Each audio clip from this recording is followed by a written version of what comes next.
ईश्वर का कौन सा गुण अन्य सभी गुणों से ऊपर है?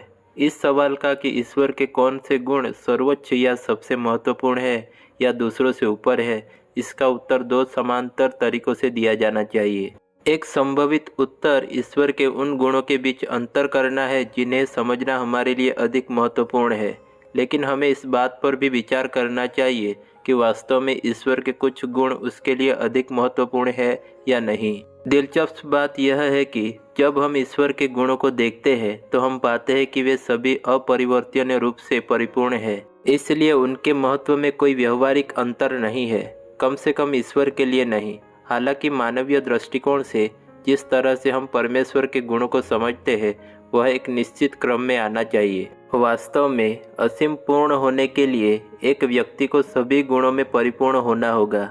सर्वशक्तिमानता और सर्वज्ञता जैसे गुण केवल एक दूसरे के सहयोग से ही मौजूद रह सकते हैं। उदाहरण के लिए किसी व्यक्ति के पास तब तक सभी संभव शक्ति नहीं हो सकती जब तक कि उसके पास सभी संभव ज्ञान ना हो। वह तब तक सर्वज्ञ नहीं हो सकता जब तक कि वह सर्वव्यापी ना हो, और इतने पर और आगे। इस कारण से परमेश्वर के गुणों को महत्व के पैमाने पर रैंक नहीं किया जा सकता है।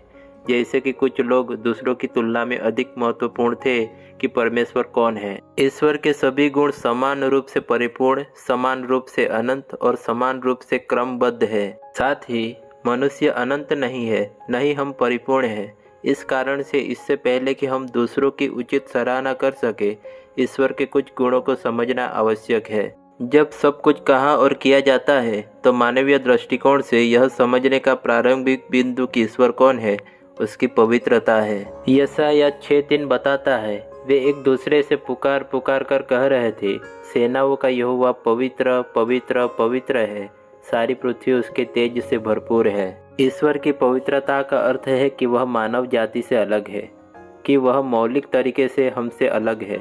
वह पूर्णता है बिना किसी अधर्म के। इससे पहले कि ईश्वर के बारे में कुछ भी समझ में आए, हमें यह समझना चाहिए कि ईश्वर पवित्र है।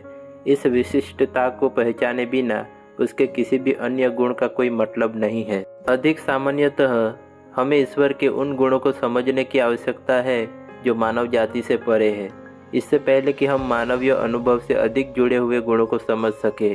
उदाहरण के लिए ईश्वर की पवित्रता, स्वप्रभुता और सर्वशक्तिमानता, प्रेम और न्याय जैसे उसके अन्य गुणों की हमारी समझ के लिए महत्वपूर्ण आधार है।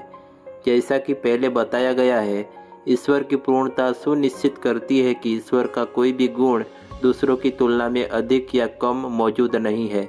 लेकिन मानव मन जिस सीमा तक ईश्वर को समझने में सक्षम है, हम उन गुणों को एक निश्चित तार्किक क्रम में व्यवस्थित कर सकते हैं।